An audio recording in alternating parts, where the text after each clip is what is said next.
I think it's important to remember that we are voting for the leader of our country and not who we like the most or who we want in our wedding party, but who is actually going to make our country better. And we're in an incredibly unique situation where we've had both of the candidates in office before and we've gotten to see what they would do.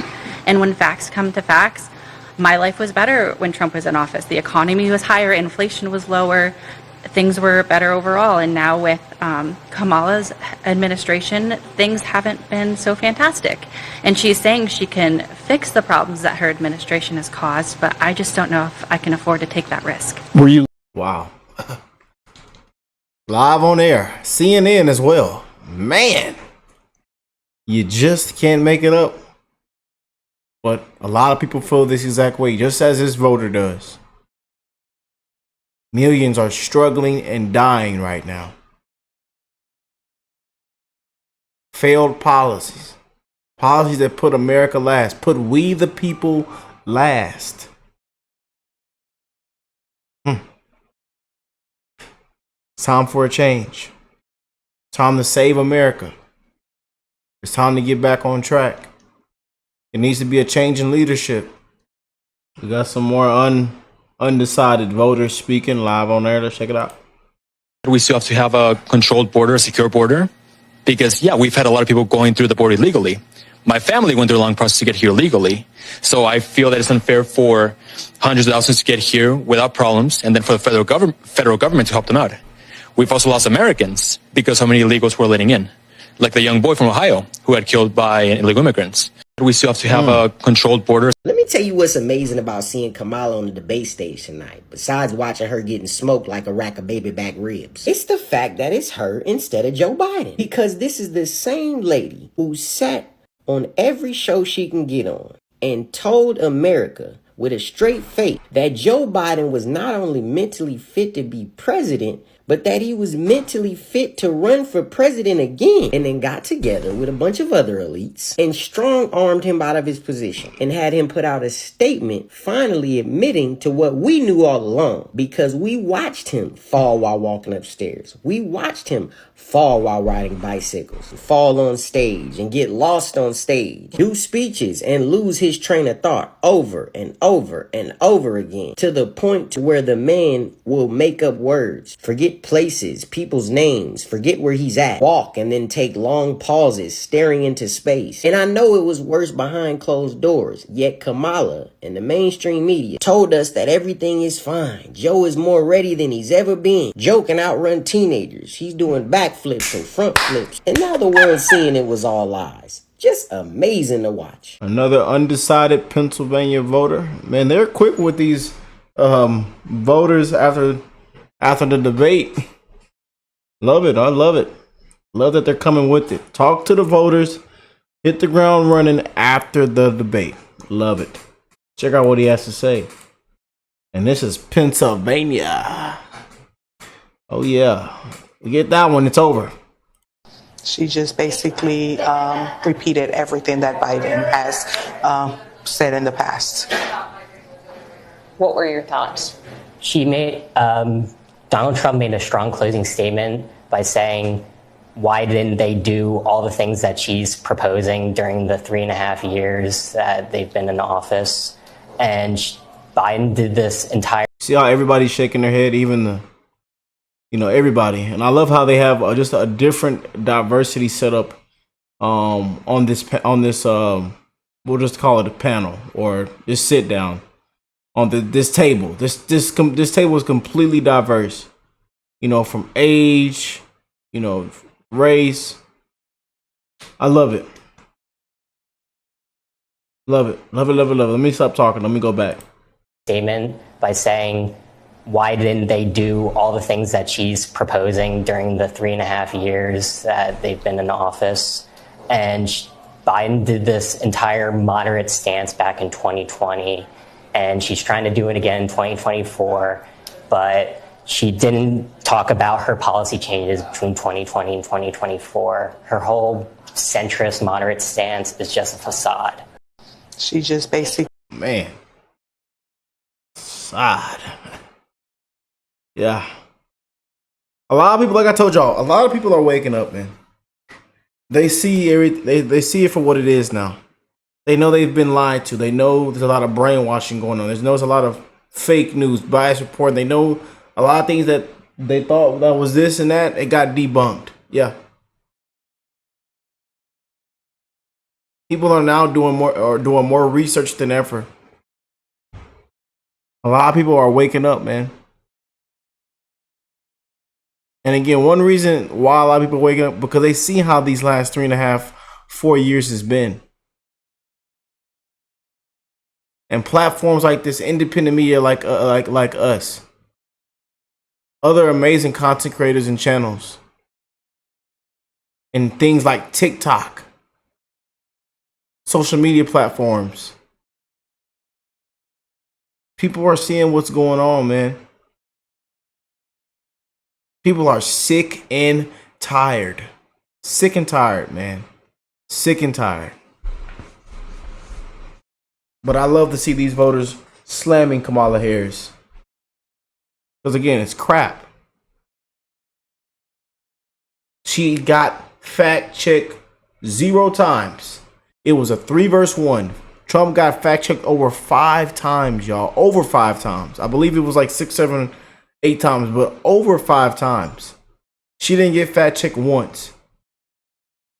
When she said the very fine people with the Charlottesville thing, that the bloodbath, the Project 2025, they didn't fact check her once. When everybody knows what it is.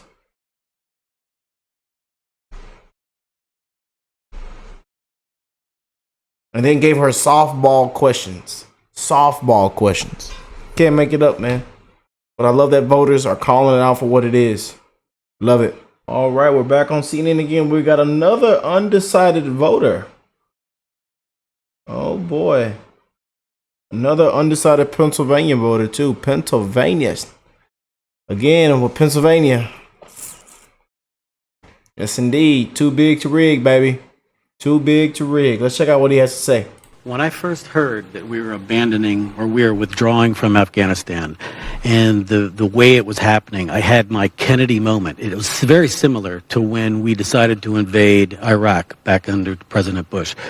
And when I saw that we were leaving that amount of high-tech equipment in the hands of our enemy, and later that day or later that week, I saw on the news where them celebrating with our guns in their hands, I realized what a travesty that was. In the loss of money in that we abandoned when we left, plus the very bullets that we left there that they were shooting at us as we flew away into planes. When I first heard about her policy positions. Vice President Kamala Harris did not do a great job today really explaining her policy shifts, right? And that is what they have been seizing on. They're really trying to define her for voters when voters have a lot of questions about her policy positions. Vice President versus Kamala Harris, or so that debate was a bunch of BS. I mean, was this a debate between Donald Trump versus Kamala Harris, or a debate between Donald Trump versus Kamala Harris versus the moderators? Because the moderators were literally debating Trump and even fact-checking him. They were like, Trump, it says right here, like, that's not correct. We got a piece of paper from a manager that says, like, that's not correct. But they didn't even care to fact-check Kamala Harris on the propaganda Project 2025. Yeah, it was very biased. It was so biased. And this is exactly why he has my vote. This is exactly why I'm voting for him. And y'all also noticed how Kamala Harris left her accent outside. Just so fake, disingenuous, phony, very condescending. So that debate was a bunch of BS. I mean, oh, ABC really aired this poll. They really aired this poll, man. Which candidate won the debate? Now, before we close out on the video, everybody needs to hear this. Everybody needs to hear this. And make sure you share this video so that more people can hear this. Shout out to the beautiful Megyn Kelly. But she hit it right on the nail. Check it out. Well, I watched it. Did you watch it? I'm disgusted. I'm disgusted. I'm ashamed of those moderators at ABC News. They did exactly what their bosses wanted them to do. The person who runs ABC News is a close personal friend of Kamala Harris, that is responsible for Kamala Harris and her husband meeting. And they did Dana Walden's bidding tonight. It was 3 against 1 on that debate stage this evening. Hi, everyone. I'm Megyn Kelly, a special program tonight for you reacting to the debate. It was 3 against 1. It's very easy to look like you know what you're doing when both moderators are entirely on your side. Trump did the best he could under the circumstances, but it really was like 3 fighters in the ring pummeling one opponent. And Trump tried to take them all on. He did fine. He did as best as he could. He was thrown a few times to the point where he was unnecessarily defensive and he was getting angry. And so was I. Were you? This was a mistake to trust ABC News with this debate. The Republicans must learn from this mistake. The same way the Democrats never agree to do anything with moderators they don't entirely trust. This should be the last time the Republicans ever do this. Because those 2 moderators tried to sink Donald Trump tonight. The numerous fact checks on what he said and none on what she said. None.